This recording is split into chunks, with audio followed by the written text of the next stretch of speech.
that's available? Yes, multiple pots that are rolling. One is impact fund. Okay. I have about $300,000 today that is grant money for businesses in the boundary. Okay, grant money means? Free, creators period. You are the reason why economic development happens.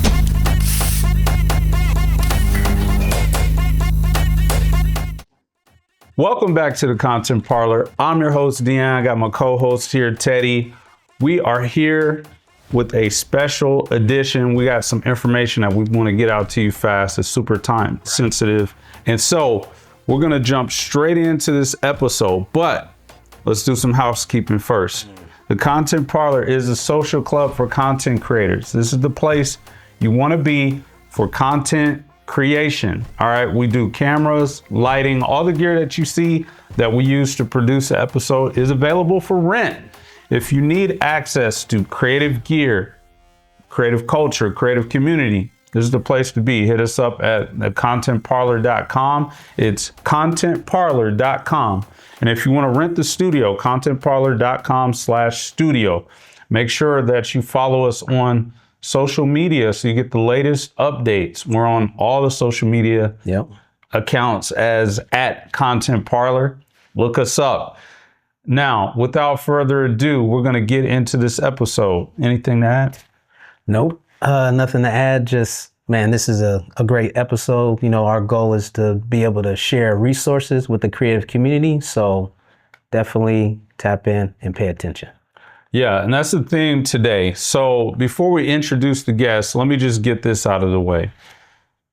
The creative community is thriving in Omaha. It's thriving, and we want to talk about the things that are happening. And so that's why this guest was brought on today to help unpack some of these conversations about real money, real opportunities that's moving for creative people right here in the city. Yep. So pay attention. It's for you too. It's not just a conversation for other industries and other businesses, but for content creators, creatives as well.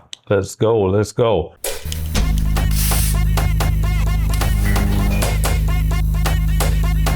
All right. Welcome back.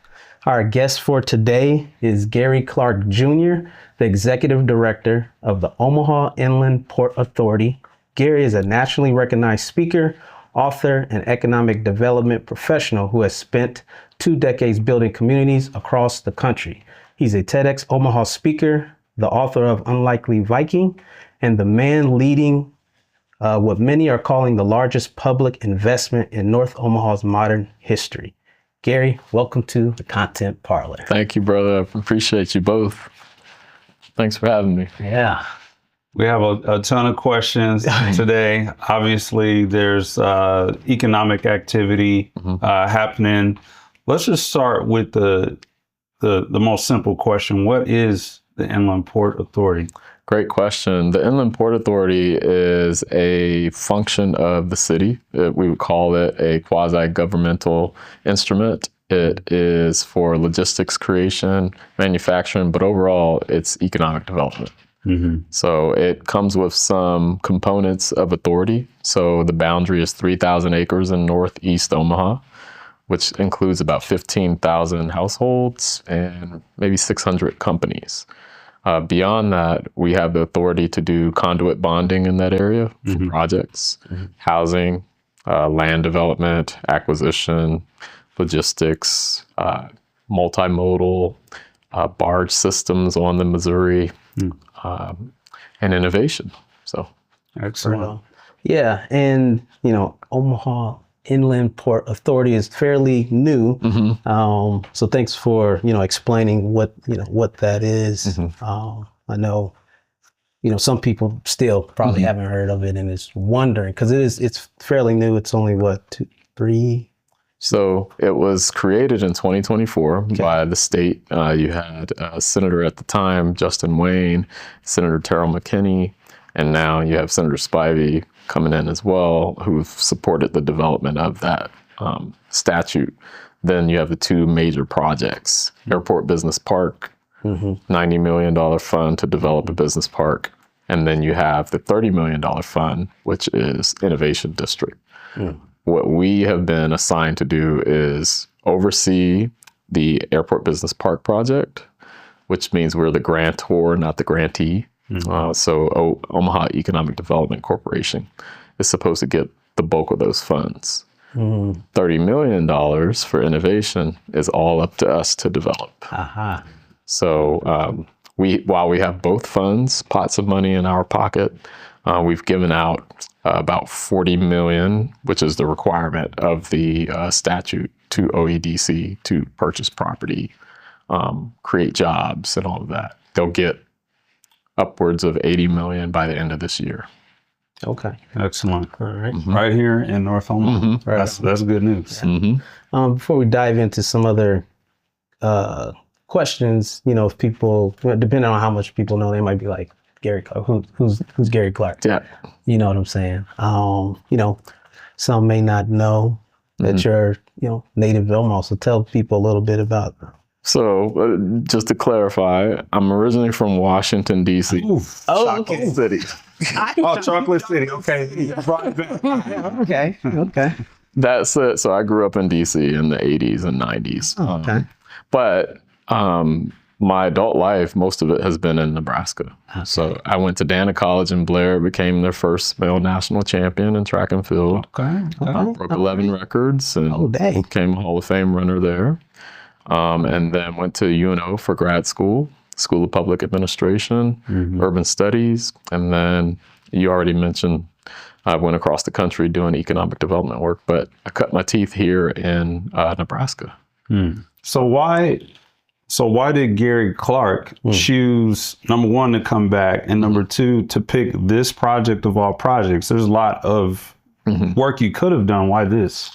Well, so when I mentioned I grew up in D.C., I was chronically homeless even when I got to Dana. And so Nebraska, Omaha specifically, represents kind of an oasis of hope for me. And so I ran into Mayor Ewing, Chief Warren, and Willie Barney in Tulsa maybe a year and a half ago. Okay. And when I was an intern in Nebraska, I had met Chief Warren, Mike Maroney, and those folks. And so we just had some conversations, and I said, yeah, I'm definitely interested in returning. So this is an opportunity for me to give back to the state and the city that really helped me become a man and be successful in life. So let's dive a little bit deeper into the creative aspect. This is the content parlor. Economic development is happening. And so, as we went through our list of questions, one that popped up for us is just about how creatives see themselves.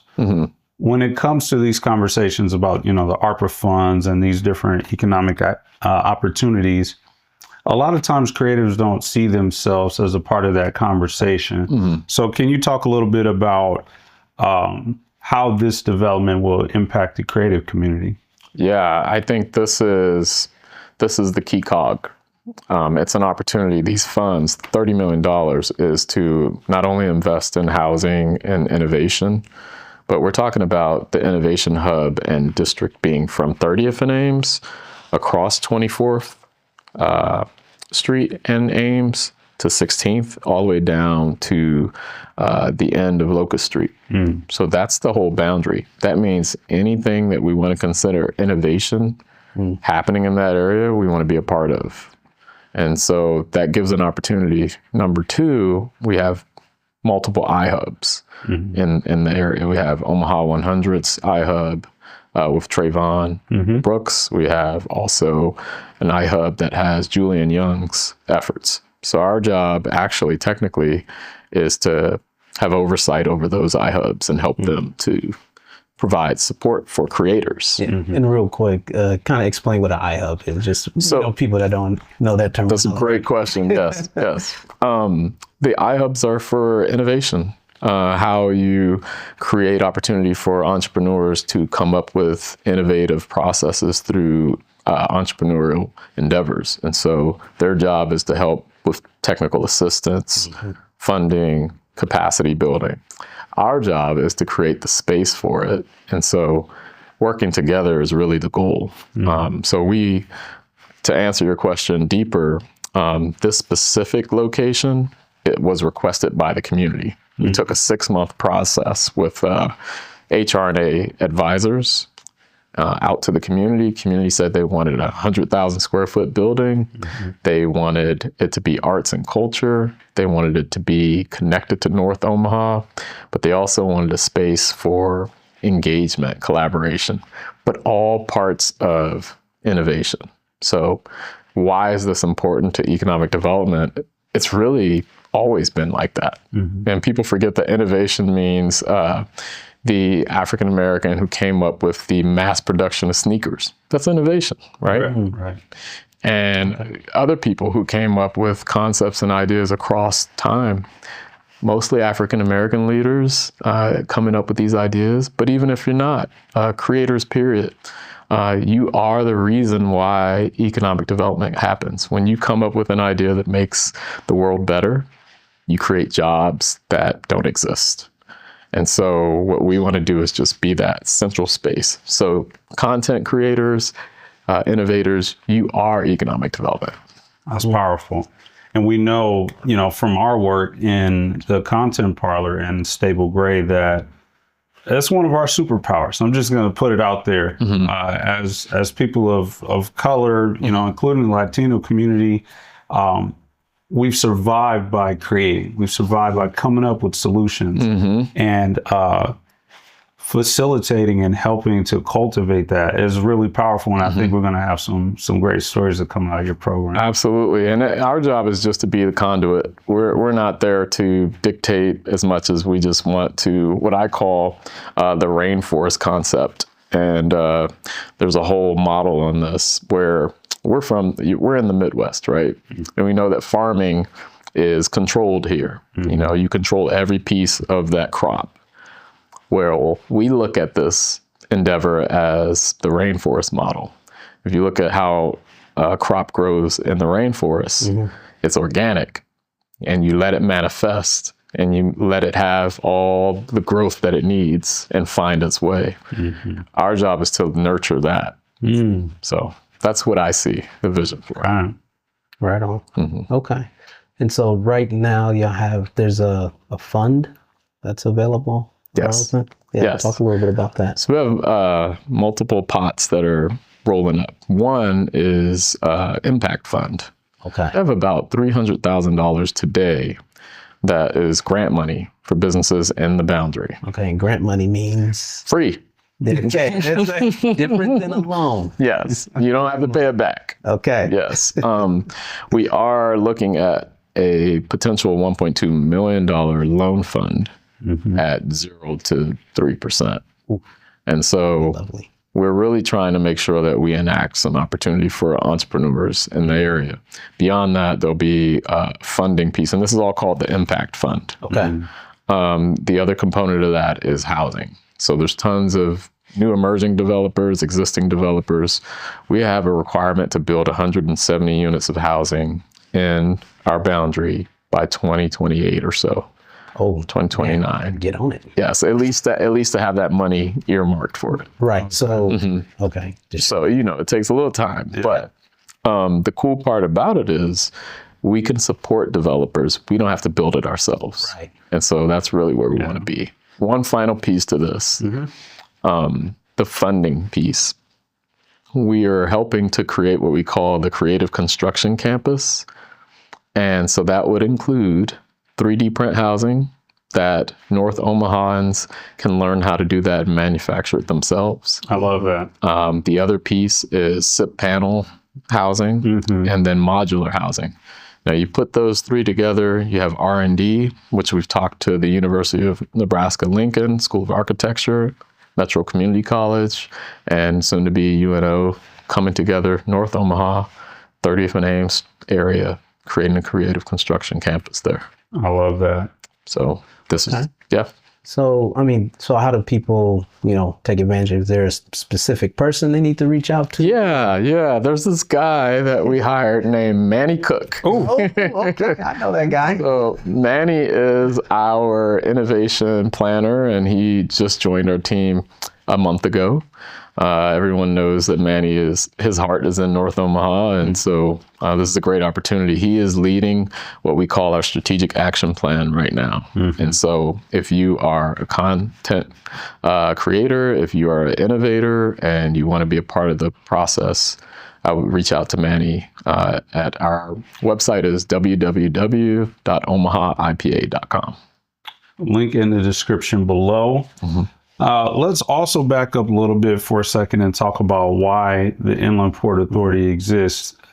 For some people, it's obvious, but can you just explain how this came into existence? Yeah, before my time, senators were trying to find a way to get funding to North Omaha, specifically for job creation, economic development, but long-term, not a short stint.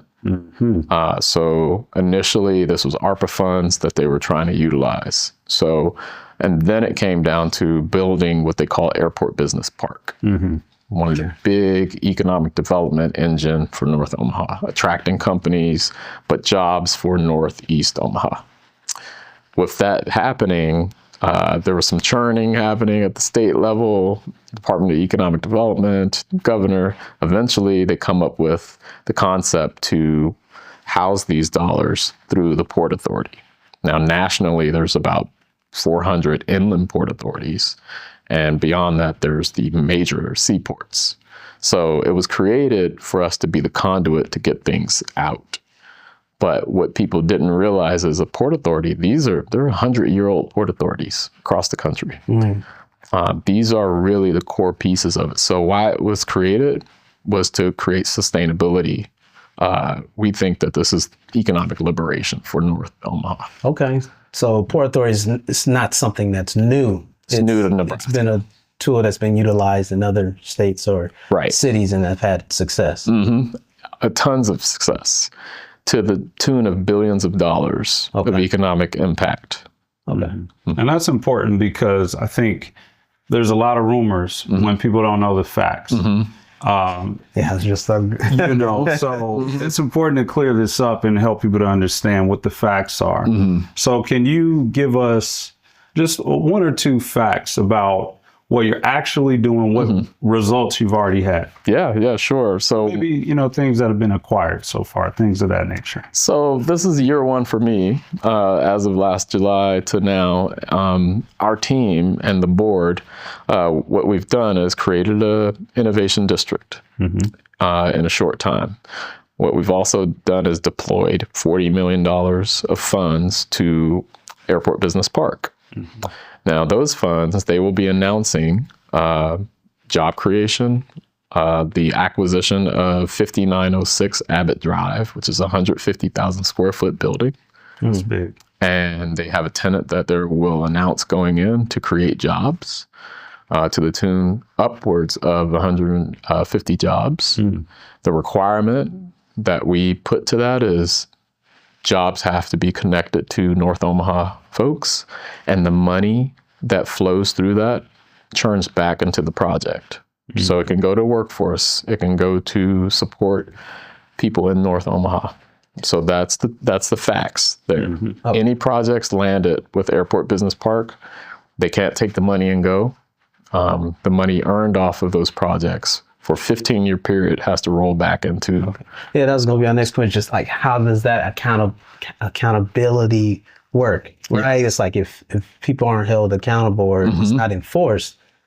So you have the 9 board members for the Port Authority.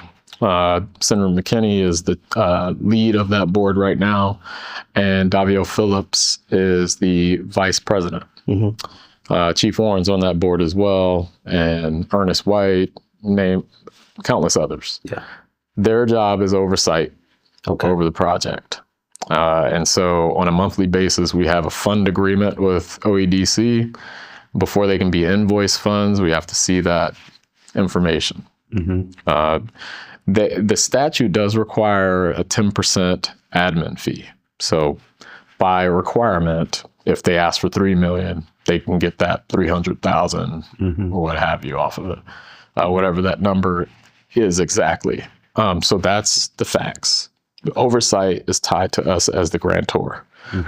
On the innovation district side, the board can help us develop and churn out the innovation space. So your question about acquisitions, on July 7th at 10 a.m., the mayor, and hopefully you all will be there, will be helping us announce the unveiling of that innovation space. Excellent. And it'll be 30th and Ames, and we've acquired to the tune of, I would say, 22-ish parcels or lots.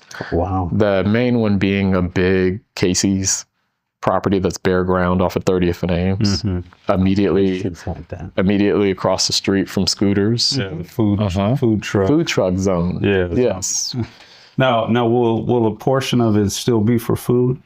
Yes. People want to be able to eat in North Omaha. Our goal when we talk about an innovation building, what we'd like to see is those food trucks grow to success and have mainstay spaces in the innovation space, right? Gotcha. But in the meantime, yeah, we want the food trucks to be around. Actually, the day of the event, July 7th, the first 50 attendees that show up will get tickets to get free food from the food trucks. They'll be there.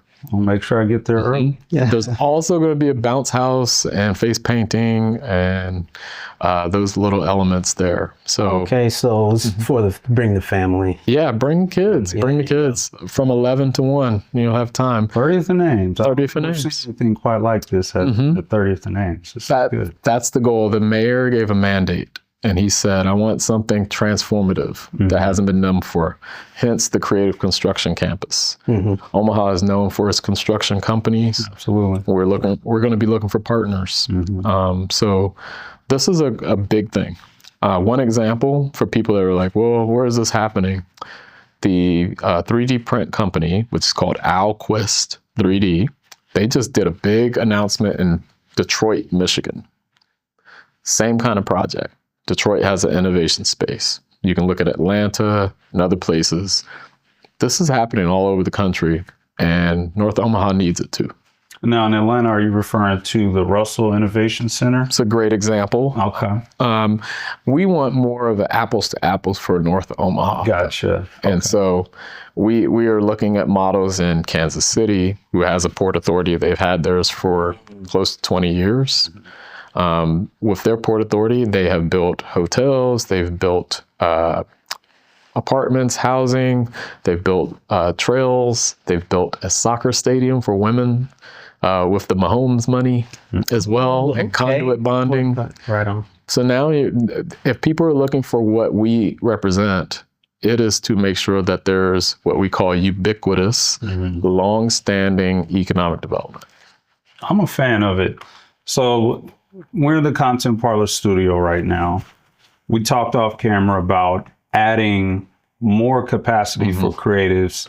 Talk a little bit about your vision and the organization's vision for a creative space within what you're building out.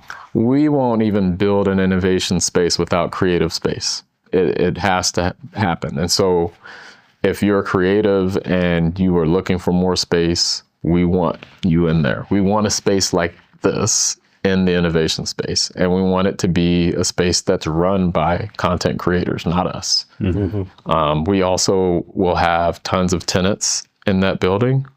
And so we want to make it easy for people to go from a space of no space to a space and then beyond. And so content creators, we want it to be a welcome space. We want the mingling to happen there.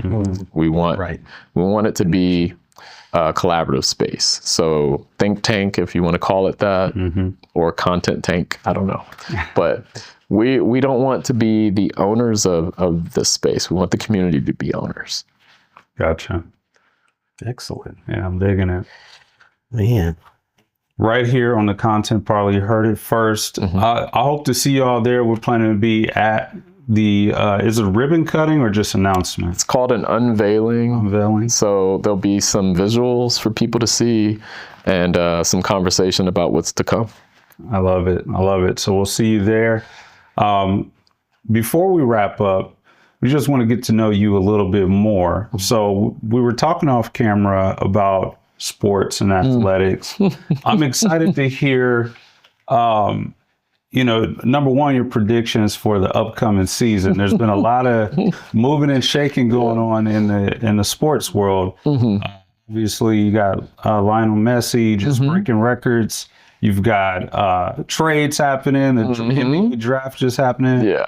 What's something in sports that interests you right now? I'm a huge basketball fan. I live and die with it. I love it. And so I was actually in a coffee shop when the LaMelo Ball announcement came out today. Right. And I screamed a little bit. I was like, ah! And they were like, what's going on? I said, it was just the NBA. And they started laughing. But LaMelo Ball going to Minnesota to play with that team and that group, that's going to be amazing. Yeah, that'll be. I also think that there's going to be a shakeup with LeBron James. I think he wants a little bit of money. Yeah. I don't know if the Lakers see that fit. Maybe he goes to Golden State. Maybe he goes back to Miami. Miami's looking pretty juicy right now. They got the Greek Freak. Yeah. And so there's a lot of movement. But I'm a Wizards fan. Okay. Yeah, I know. And we've been in basketball purgatory for a while. I forgot they had it. Oh. But we got the number one pick this year. A guy who's originally his family's from the Republic of Congo. Okay. So AJ Demansa. Yeah, AJ. So I'm excited. I think this season is going to be crazy. Yeah, I think this is going to be one to watch. I saw OKC picked up that 7'3" guy, and then Reeves just renewed his contract. He got a lot of money. Yeah, he got a nice pot of gold. So my son is at home working on his jump shot because we want one of those lottery contracts. I mean, shoot, the NIL, you get paid that way too. So this is the beauty of sports now. I know having people have their own control of their destiny. And so a kid can go to college now and buy his mom and dad a house while he's in his first year. That's fire. Yeah. So, and the difficulty is you've got people trying to claw that back, You have Congress trying to say, well, we need to get a control over this. Well, it's free market, right? Yeah. I mean, that's how all these other companies get to grow and expand, free market. So I think everyone needs to have some ownership and control of their likeness and to be able to earn. And there's no reason why people should struggle. And the campus is... They've got your logo, your name, your likeness all over the place. Buildings and facilities. And you're just eating hot dogs and oodles of noodles. No. Sack lunch. Yes. I love it. I think there's a big overlap between this conversation and the creative community. Yeah. I think the underlying theme is, hey, look, the jobs of the future are not going to be a direct pipeline from college. You're going to have some other skills. Sports teaches you those skills. And it sounds like, from what I'm hearing, the Inland Port Authority will help you skill up, level up, job up. Yes. Right. That's what I love about this conversation. For creatives, it's like tap in, plug in, pay attention. Yes. Sometimes you just don't pay attention to these things and what's happening, what's going on, and you miss out on opportunities for resources to be able to do this work. It's like you gotta stay plugged in. My only comment on that is we want true innovation. And a lot of people use it, as you all know, as a catchphrase, and it doesn't mean a whole lot sometimes. It just says innovation, but innovation really means coming up with something creative and utilizing that, making the world better. So in this space, in the Innovation District, we hope people really take heed to that. I'm digging it. Well, you heard it here first on the Content Parlor. Thank you so much for joining the show today, Gary. And we will see you all there on July 7th for the unveiling on 30th and Ames Street. We'll be back to wrap up this show, but for now, a commercial break. This episode of the Content Parlor is sponsored by Charles Drew Health Center, providing compassionate medical, dental, behavioral health, pharmacy, and family care. The mission is to deliver quality health care that strengthens individuals, families, and our community. Learn more at charlesdrew.com.